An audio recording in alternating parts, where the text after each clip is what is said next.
что сказать. Я сегодня сказал о том, что господин Бабиков был назначен по квоте. Я не ошибся, я не оговорился.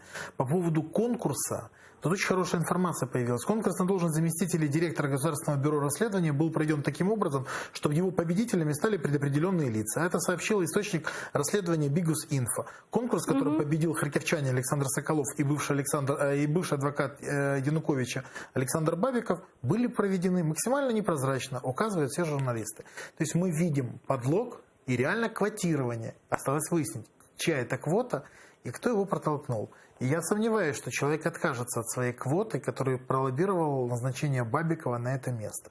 Но вот то, что таким образом назначаются люди в ДБР, уничтожает не только доверие к этому органу, но и четко говорит о том, что назначение было абсолютно заказное.